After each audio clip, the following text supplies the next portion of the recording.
We are happy to have you all participate in the first of our Keys to Quality and Compliance webinar series, and this one focuses on the special education continuum.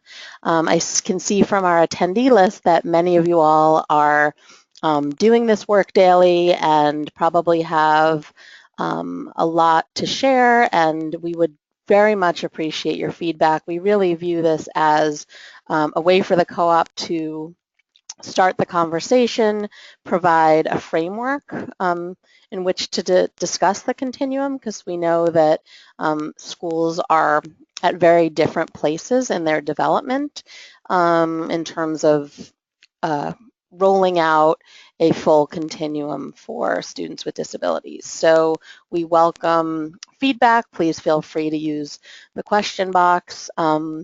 We're recording this webinar, and our hope is that we can share it broadly, especially with folks in the leadership positions at your schools and at all member schools. This is a long-standing issue, and we are really hoping to help schools make big leaps forward in the next year. So with that being said, we're going to get started, and please feel free to use the question box. If you have a question, I'll be stopping every couple of slides to monitor that, and we'll just go ahead and get started. Hopefully my PowerPoint will agree with me. So here we go. So the agenda is as follows. We want to just offer a quick legal foundation for that supports the requirement for having a continuum of services and placements at the LEA level. We want to show you some data that we came across that we think is interesting. We want to provide a framework for the points on the continuum that the LEAs are responsible for, start to frame that, because we think there might be some misunderstanding or misconception at the LEA level about what the points are. So we want to offer a framework for LEAs to use as a starting point. And then we want to talk about how the co-op can help you to make it happen. We know that many of you folks are already doing this, so for those of you that are already in the midst, we want to help you make it better. That being said, let's keep moving. So the continuum, I think many of you are quite familiar with the federal regulations, and we just wanted to give folks a citation that requires LEAs to provide the continuum of alternate placements. And as you can see in the bolded text, this goes from regular classroom, special classes, special schools, home instruction, all the way through. So those are the placements for which you all are responsible. And I think what's challenging is this is written in the context of districts who aren't charters, districts who are quite big, and this is even challenging for them, but there's a certain level of reasonableness when we start to see the requirements for a big district to provide, let's say, special schools or special classrooms for specific groups of kids. This does not necessarily take into account very tiny LEA districts, such as many of you, charter schools that are serving fewer than 200 students, for example. That's the kind of tension between the IDEA requirements and the charter school movement.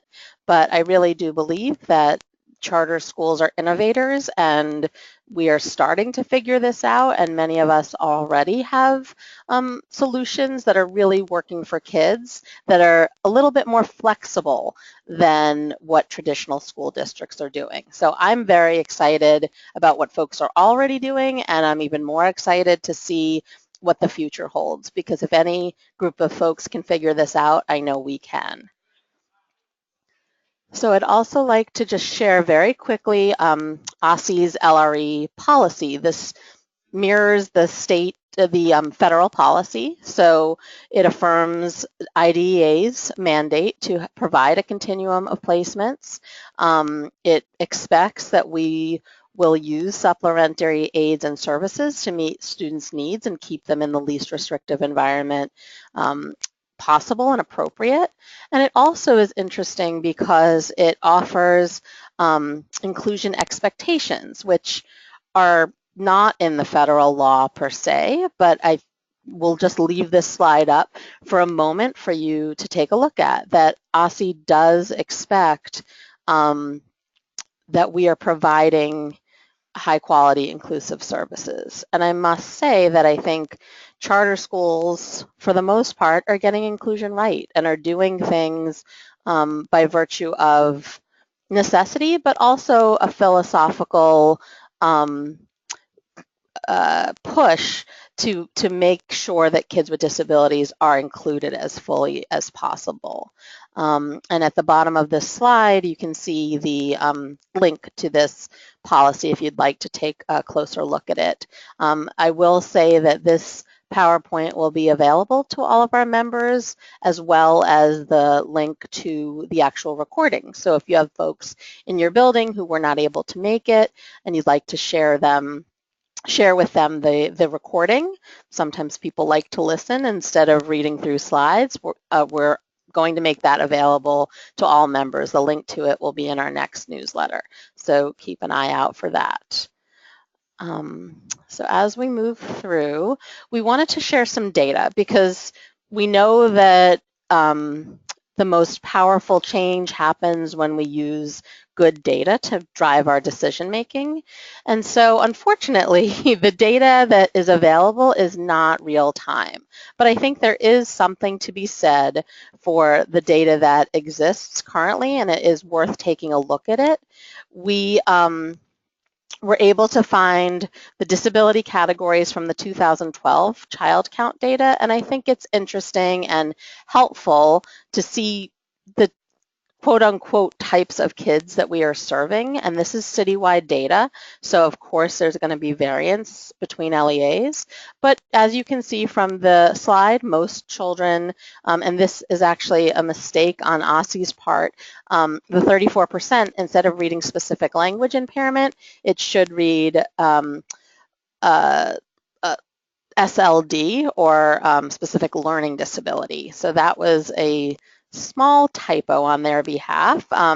You can see that speech language impairment is the light blue and at 11%, but most of our students are LD, and then there's a four-way tie for second place between emotionally disturbed, speech and language impairment, autism, and let's see, the very last one is multiple disabilities. So that's when students have multiple disabilities, more than one.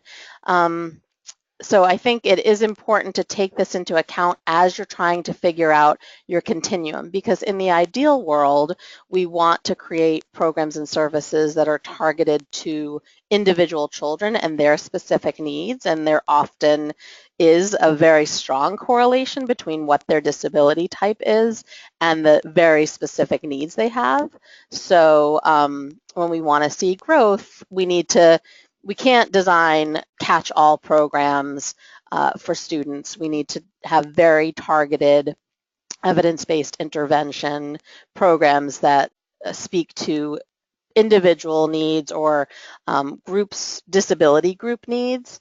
And I know this is challenging, and we'll talk a little bit more about that when you start to factor in scale at charters. So the next slide breaks down the levels of service, and I think this is interesting because, again, we can see that at independent charter schools, the majority of students are receiving level 1 and 2 services, and for those folks who are not familiar, the levels correspond to amount of hours. So a level 1 is 0 to 8, a level 2 is 8 to 16, and so on in increments of 8.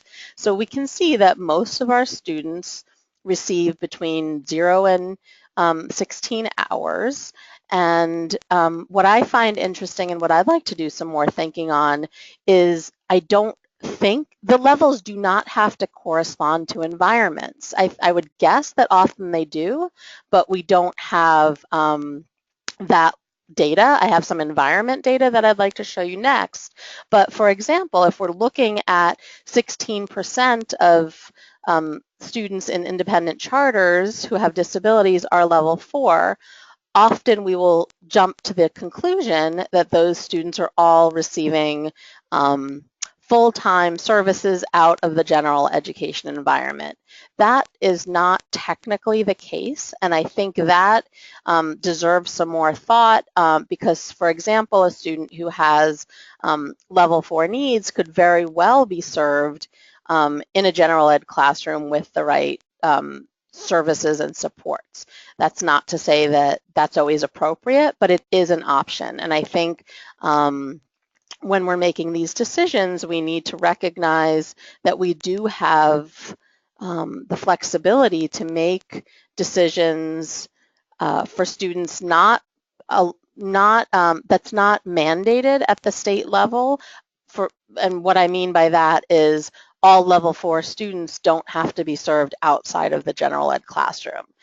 You can have a student that has a high intensity level of need, but if the team feels it can bring resources and services to bear within the general ed classroom or through a combination of environments, you have the flexibility and power to make that decision. So that's a conversation I think we as a sector and we as charter schools working together through the co-op can have a conversation. How do you make those decisions in a strategic, thoughtful way that maybe create more space within buildings for students to be served in inclusive environments? The next one slide here is about the actual environments, and you'll see there are only 4 columns that I think are the most interesting to us. It's the final 3 columns, the ones that have the little circle around it, and those talk about the percent of time out of the general ed classroom experienced by students with disabilities at a citywide level. So, and this is also tracking this over a number of years. But if we look at the dark blue column, we'll see that over between 2010 and 2012, we're seeing a trending up of students with disabilities being served in inclusive settings because the red to green to blue ratio is going up in the 0 to 20 or A category. In the B category, it's relatively stable. I don't think there's a significant difference. And in the C, it seems to be fluctuating. But again, this tracks to many more students being served in general ed classrooms. And then I do want to just point out with that orange arrow, that set of data is looking at separate schools. So that's looking at the non-public data. So you'll see over the past 3 years, there's been a dramatic reduction in the number of students being served in non-publics. It's my understanding some of this is due to student attrition because students, the majority of students who are being served in non-publics were in the older grades, so they've either aged out or graduated, so that's why we see such a dramatic increase. But I think also this points to the fact that many more students are being served within the LEA, which I think hopefully is a positive thing if they're being served appropriately and well. The last bit of data I believe that I wanted to just bring to your attention is the rate of change, and I've just kind of discussed that. More students being served in the 0 to 20 environment and fewer in the other 2. So what we really want to get into is the continuum at the charters. Given all this data, what do we need to do? What's our obligation at the charter school level? What we see is a continuum of services, and I think people we'll define them differently, and what I'd like to offer in the next few slides is maybe a common definition for how we're looking at these. Of course, students with disabilities can be served in the general ed classroom, and many are. Then we have what's traditionally been called a resource room, and that's where students are pulled out to receive either intervention services or remediation, pre-teaching or reteaching. Then we have what's called a self-contained classroom, and we're going to get into that more deeply because I think this is the biggest pain point for folks on the continuum. This is the most challenging aspect of provision. Then we also have non-public placement. And for those schools that are independent LEAs, you know that there is a process. You are not responsible for providing a separate school within your LEA. You have the option through the state to place children from your LEA into a non-public placement or a separate school. We also wanted to we couldn't ignore the interim alternate placement because this is also another pain point, but it's not, it doesn't happen within the charter, but it is a responsibility of the charter. So we wanted to, we didn't want to leave it out. We're going to address it a bit in this presentation, but I really believe that this aspect of the continuum and this type of placement needs a lot more conversation and some community action around it. So if we talk about the continuum at charters, I think what is I alluded to before is that we really do have a lot of choice and authority in terms of how you're defining your continuum and how students who are either in your building or come to you from another school, how they fit into that continuum. And it's, of course, always our responsibility to assess where students belong on the continuum. And hopefully this is not something that does not change over time. There is a flexible nature to placement, and what I think is exciting about charter schools, even though it is a huge responsibility, we also have the freedom and flexibility to move students along the continuum as new things develop. There's a less bureaucratic nature, but what we do need to figure out is what is the process by which we're going to move students up and down the continuum. So we'd like to suggest that, and I'm sure many of you are already using this, that you use this set of data to make your decision. Of course, academic data is important, but what we'd like to kind of offer to schools, and be curious to hear how you're doing this, if schools have predetermined thresholds. So if a student is 1 year behind in all subjects, or do they receive a certain placement? If you have a student who comes to you multiple grade levels behind, does that correlate to needing a self-contained environment or a certain number of hours of pullout? So what we think and what we'd like to work on with members who are interested is coming up with a framework for making decisions. I've often sat on IEP teams and who just kind of have a feeling, and you just see a child and you hear from teachers, you do an observation, you kind of have a sense of where that child belongs.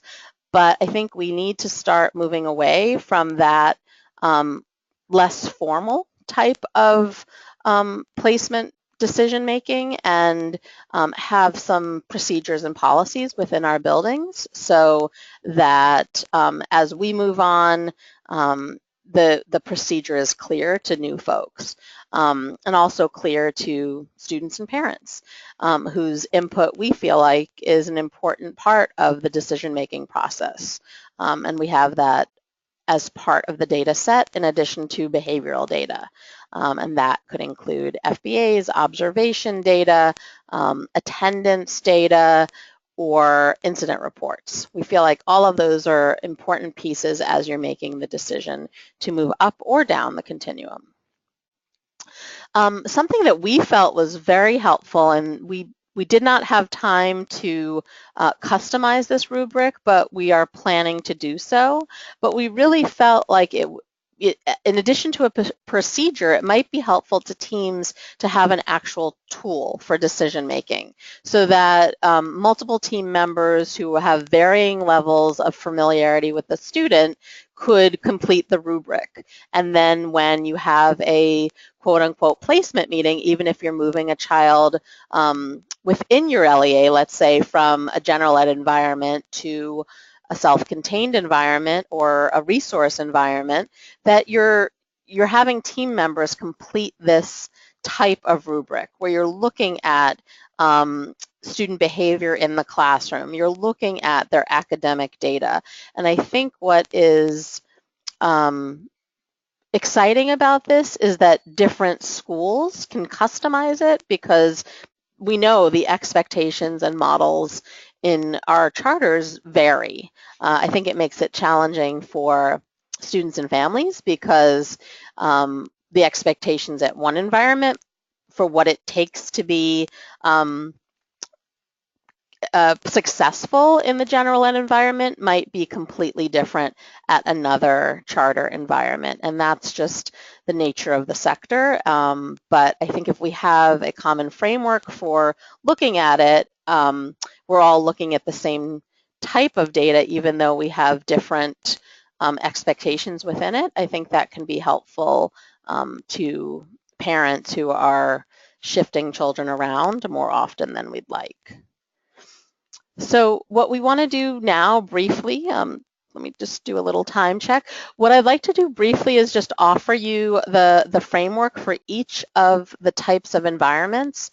And what I'd encourage you to do is, once you have these slides, take these back to your leadership teams and have a discussion around them. Do we agree that this is how we would describe our general ed classrooms? And what type of staffing are we willing to commit to them?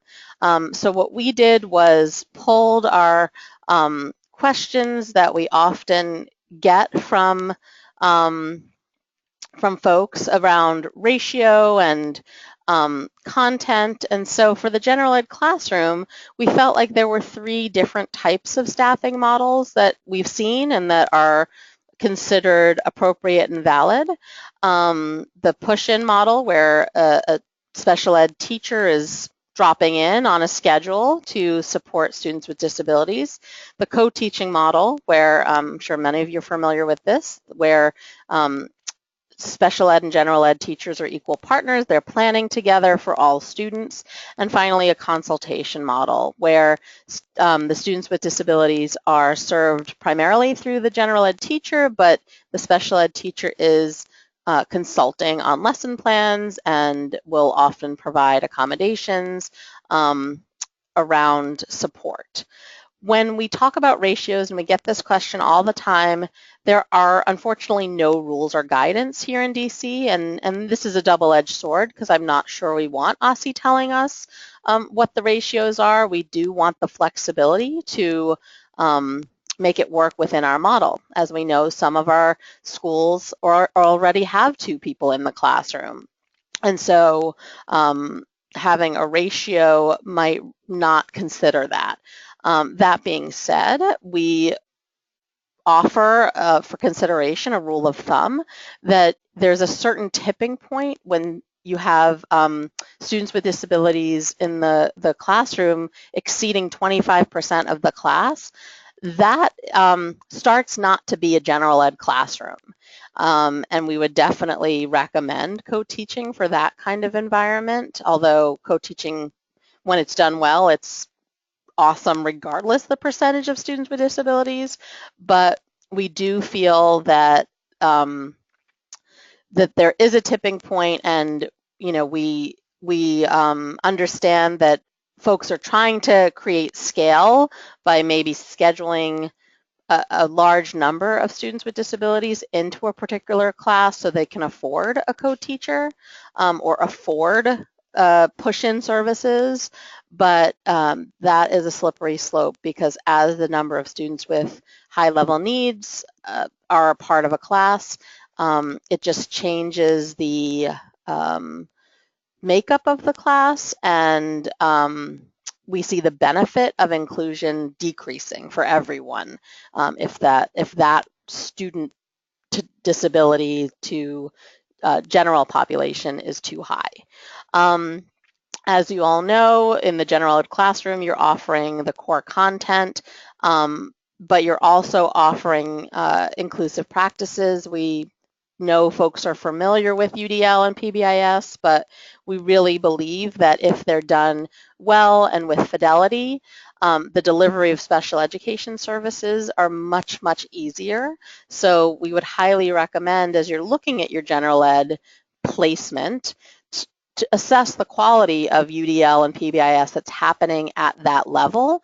And if it's not happening well and with fidelity, that's a really easy place to start, because that does not involve hiring another person. It doesn't involve creating another classroom. It involves really supporting the adults who are already in the classroom to develop some inclusive practices that will no doubt benefit all students within the classroom.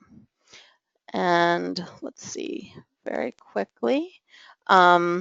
We just wanted to also mention that within the general ed environment, there are supports, supplementary aids and supports that can be done and are used quite frequently. So this is, a list of supports that are very common.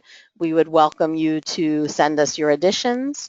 But again, if you're considering your general ed environment and you're assessing it for its the level of quality of placement it is for students with disabilities, you want to look at these things. How well are we employing assistive technology in our general ed classrooms to help students with disabilities succeed and maintain in the general ed classroom? Because sometimes we know that if the inclusive practices, if the aids and supports are not there, it will make a child look maybe more disabled than they are. But if we put these practices in place, they can maintain themselves within that environment. So we highly encourage schools to take a look at their general ed environments and how inclusive they are. Next, I want to just chat briefly about the resource room environment. We are defining a resource environment as a place in which students spend the majority of their day, 60 plus. But we do believe that if schools want to get creative and have a resource environment, it can be your flex point on the continuum, where you might have some students who, let's say, need to spend half of their day in the environment, but you might have other students flowing in and out depending on their level of need. And we really believe that this can be the solution that many schools are looking for. It's easier said than done, but I think given the current funding structure and current resource structure, facility limitations, that this might be a really great solution for folks who are looking to beef up their continuum. When it comes to staffing, resource rooms need to have a special education teacher. Again, the placement can be the room, and different special education teachers can be programmed into that room, or you can have a designated staff and they can be responsible for the caseload of students that come in and out of the room.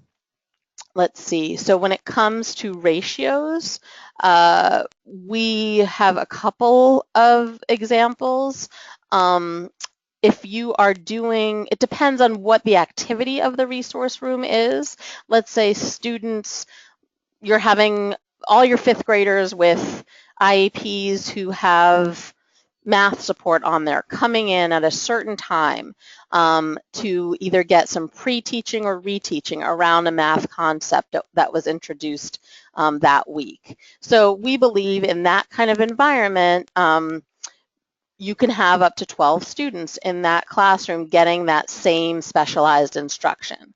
But if you have students who are coming in for an intervention, let's say, for example, you're pulling your 9th graders who are significantly behind in reading to do a Wilson group with them, it's much more effective to be a 1-to-4 ratio for that group. And again, this takes a master scheduler to figure out who all the students are and what their quote unquote out of general ed hours are, and then schedule them into that room. Of course, all of the work that's being done in the resource room needs to be connected to the core content, but also can be addressing IEP goals at the same time and working towards them through evidence-based interventions. Finally, and this is the kind of missing link for many of us in the charter sector, it's the self-contained classroom. We're defining that as a full-time special education setting within the LEA. And this classroom, students placed into this classroom, and I should have said earlier, SWD is my abbreviation for students with disabilities. Students placed into this classroom have no or extremely limited access to non-disabled peers. So if you're in a self-contained environment, it really means that you cannot be interfacing with the school's general population. For these classrooms, a special ed teacher, a paraprofessional if that's appropriate, and depending on the nature of the students, you might need behavior support staff. We pulled from, OSSI did some research last year about ratios for these kind of environments, and what they came up with, these were the 2 examples they shared. You can see the ratio for LD, for ED, and ID in Nevada, and then in New York, they seem to have just a catch-all ratio. Their self-contained classrooms don't have more than 15 students, but then when you're looking at students with behavior issues, it can go as low as 1 to 6. Things that you have to consider are, how are these kids who are not going to general ed classrooms at all, how are they accessing the curriculum?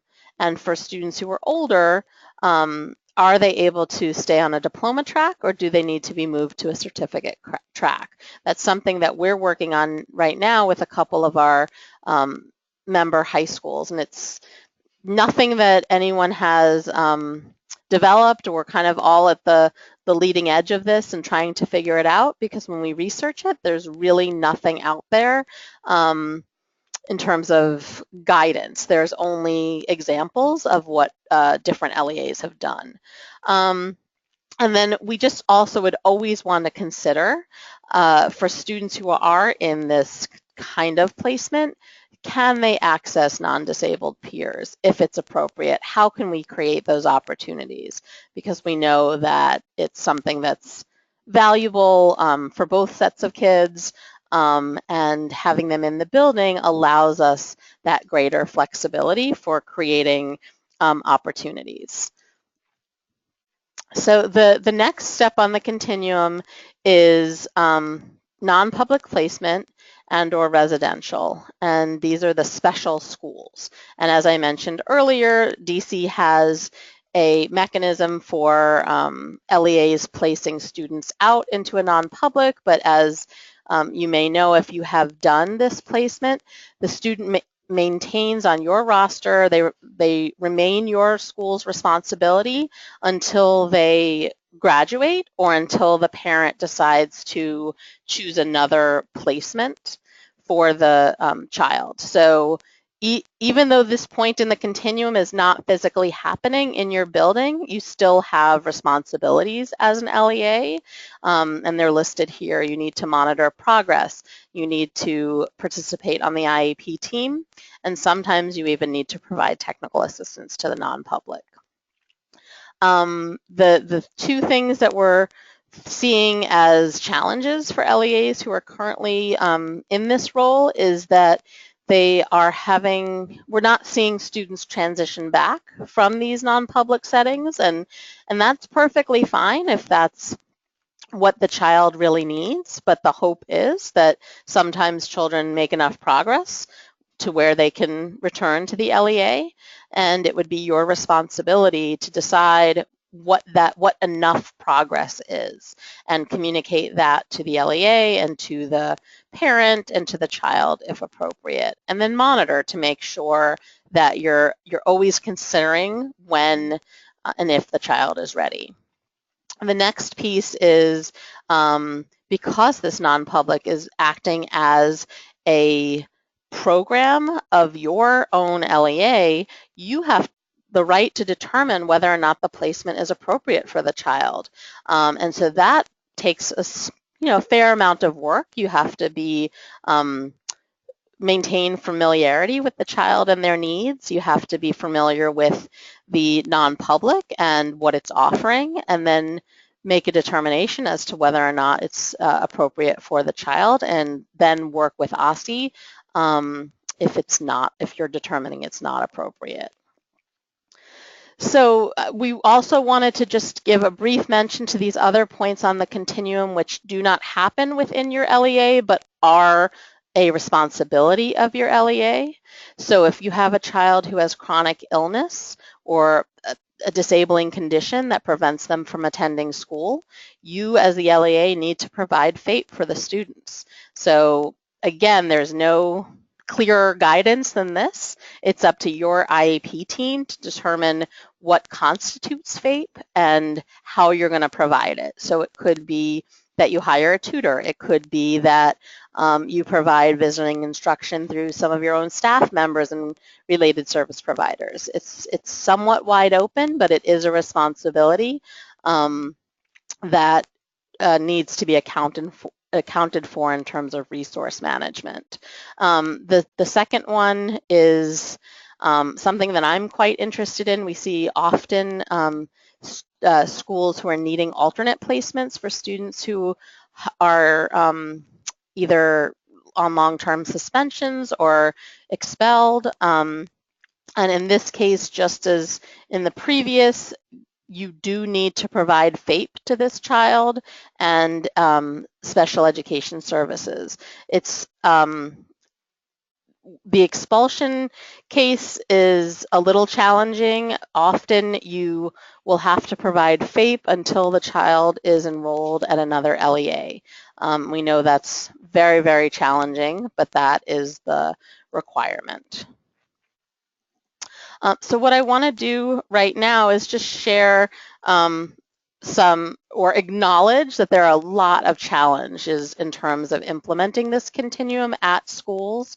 We understand all of these challenges, the scale, lack of facilities, not enough staffing, or staff who is not expert in certain areas, and sometimes even a conflict with your school's model where, let's say, your school does not believe in excluding students and that you are a quote-unquote inclusion school. That's fine and good, but the law is very clear that there needs to be a continuum, and if you have students that are not able to be included, you need to provide for them. And you can't just skip over points on the continuum from general education all the way over to non-public placement. So what we suggest and what we are looking forward to doing with our member schools is getting creative. We really believe that this idea of a resource room and reimagining the resource room can be a solution for most kids. If you have a physical space in your building, you can use flexible scheduling to meet the needs of many students. So for example, I visited a school last week who has what they're calling a self-contained classroom or resource room, and students spend various amounts of time in that room. There are staff associated with that room ready to receive children when they need to be there, and some children spend the majority of their day in that room, and some come in and out for specific intervention. I think that does work better with younger students. I think it gets a little more complicated at the high school level. I actually taught self-contained in a DC public high school many moons ago, and the kids revolted. They did not want to be in a self-contained classroom all day. It was embarrassing. It was developmentally not appropriate for many of them. They wanted to be with peers. So I think that that needs its own creative thinking when you start to work with older kids. But I think this is a very reasonable solution for those of us that actually have a room that you could designate as a resource / self-contained classroom. And then we believe that once you have that place, you really need staff that have very specific training. You need staff who are familiar with your school's curriculum, but also familiar with evidence-based interventions and can deliver those. So that's a special group of people that you're going to have to either hire or train in-house. Another idea that we're kicking around here at the co-op is the idea of seat sharing. So for example, many times you might even have a resource room and it will be kind of a combination of kids with various disabilities, sometimes various age groups, but you might have a child who really needs a very, very specific program. Let's say they need a self-contained room that is specific to kids with extreme behaviors. So our thought was if we could have one charter school that might have that classroom and have a number of seats in that classroom open, have them invite other schools to send specific children and share those seats amongst themselves within the sector. That's something that we're kind of developing right now, and it's a spin-off idea from the satellite classroom model that we proposed to OSSI in 2009, and unfortunately still it's taken shape in a couple of different ways but hasn't been successful. We are very interested in making that happen and really piloting it for our members, and we're going to be pursuing that. But as you'll see, those first three are bolded because we believe that those three things are things that you have the ability to do right now in this moment, and there doesn't have to be any action at the city level for you all to do this. This is a decision you can make within your LEA. And we do want to acknowledge that often even if you have a room, you might only have one child who really needs to be in that room. Now again, I would offer that if you do that flexible resource room, that one child can be in that classroom and have peers flow in and out so they're not by themselves for the majority of the day. If you're not at the place where you have a classroom, we wanted to just offer you some questions to think about, because honestly, we believe that and research shows, there are a very small percentage who really need to be segregated 100% of their time away from non-disabled peers. So in the spirit of getting creative, we would want to look at the child and think about what is impacting them and why are they not being successful in the classroom. And so these are just a sample of questions that your team can use to do some brainstorming and maybe some tweaking around that individual child's services. So we wanted to close out, and I'm happy to take any questions, with just sharing with you some things that we're doing, because we really do think that our schools have the ability to do innovative, exciting things, and we want to be able to support you as you do that. So we are in the process of visiting self-contained classrooms at member schools, and we will be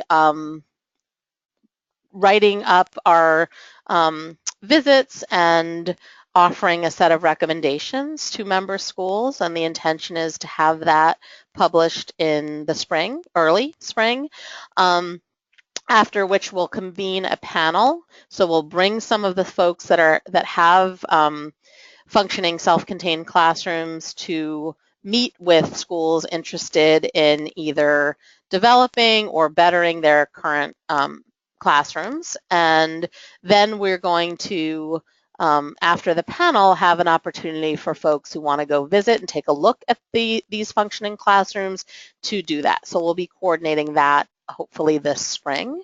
As I mentioned before, our seat sharing model, we've spoken to PCSB about it. We've proposed it initially to the Deputy Mayor for Education, and we're going to keep pursuing that to see if it's if there are citywide structures that can be put in place to make that easier for schools. Also, we're not letting go of the satellite idea. We believed in it 6 years ago. We still believe that there are a very small number of kids that really do need a highly structured, self-contained classroom, and we know that most charter schools do not have enough of these children to create an appropriate classroom for them. So we're not going to let go of satellite. We believe that it is a part of the solution. Finally, we do a lot of training and technical assistance for members. This year, we've offered a number of trainings, and let's see, from this list, the Inclusive Classrooms series is starting at the end of December. So we would highly recommend you check that out. If you have general education teachers, co-teaching teams who are interested in looking at their own inclusive practices and bettering them, we think that this series will really be helpful to help all of the students who are in general ed classrooms at the moment. And this is a spin-off of our Include DC program, which is a very structured semester-long 3-credit course that we offer to general ed teachers, because we believe that they are a big part of what needs to happen for our students to be successful in the general ed classroom. So we've offered mixed cohorts where we'll have teachers from various schools join together to be a cohort. And right now we are actually at one of our member middle schools working with a cohort of general ed teachers there. I think that is often, we love it when teachers kind of cross-pollinate and share ideas, but working at a school-based cohort is really great because there's already the shared vision and understanding and ways of working. And so we would be happy to partner with any of our member schools who are interested in hosting a cohort of Include this spring. And lastly, we're doing a lot of technical assistance. We've been able to do some on-site student observations, behavior planning, and program observations, and this is mostly centered around students with very challenging disruptive behavior. We see that often those are the students that are the hardest to include, the hardest to program for in terms of a continuum, and so we are doing our best to get in there, bringing in behavior experts to work with schools around specific children. So if you have a need in that way, if you have one child that is tearing up your building, who you are, everyone is calling for a placement for them, please consider inviting us in. We'd be happy to do an observation, make some recommendations, help you do functional behavior assessments and behavior planning. And you are welcome to email us about that if you're interested.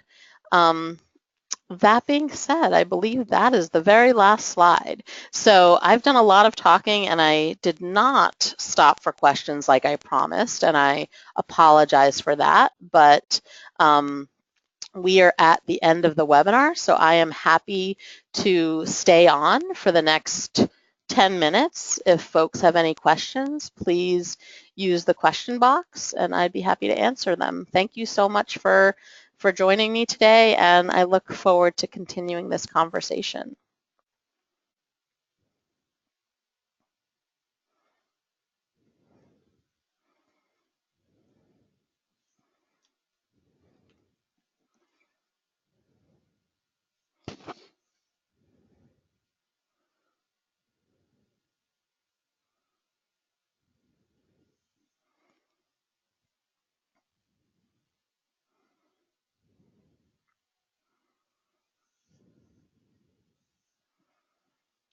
If you'd prefer to ask your question, I am happy to unmute you.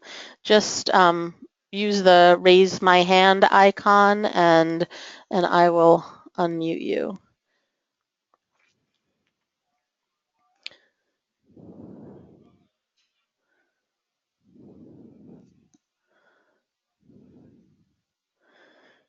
Someone asks, will the PowerPoint be shared? Yes, it will. We will put this on our website. We will also, I'm recording this webinar, so I will be sending out a link to the recording in our newsletter. We'll also post that on the website.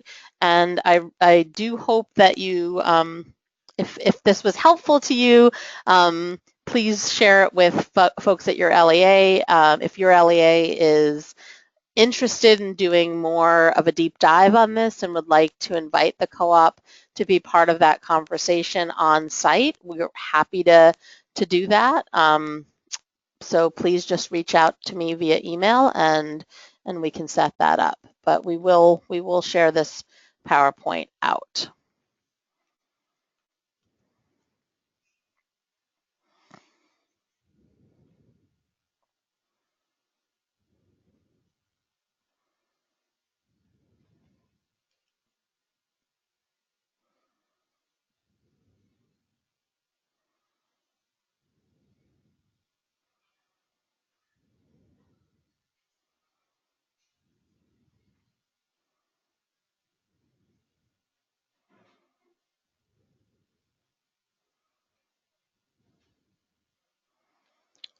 So I'm not seeing any questions. Oh, let's see, one just came in.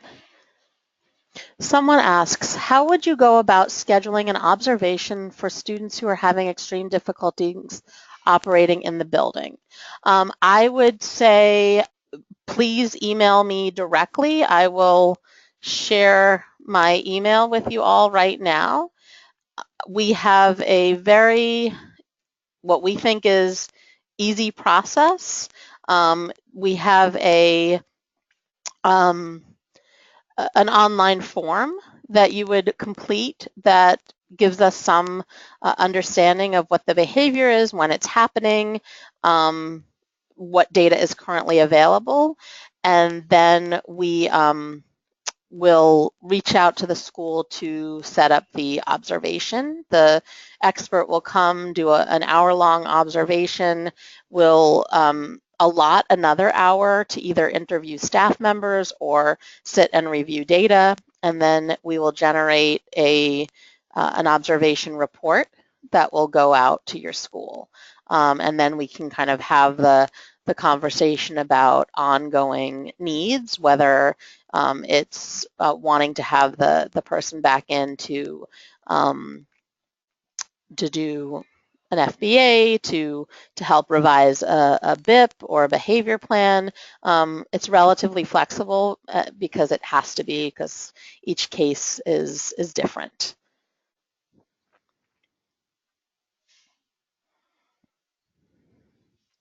And I'll say that this is a new service that we are just rolling out.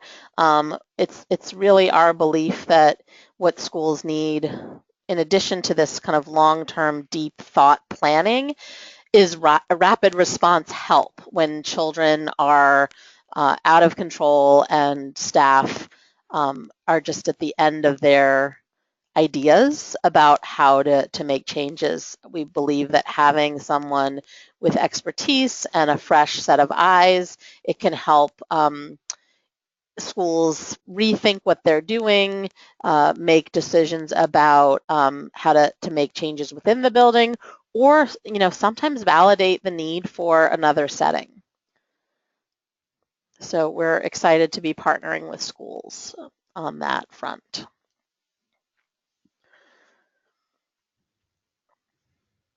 Any other questions? Please feel free to either raise your hand or type in the question box.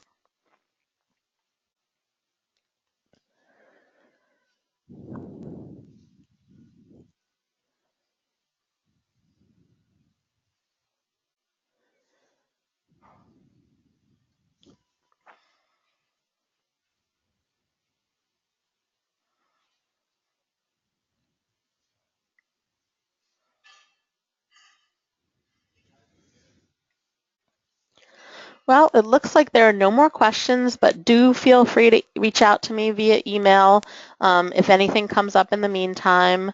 I really appreciate you all being with us today and hope that this was helpful in some regard.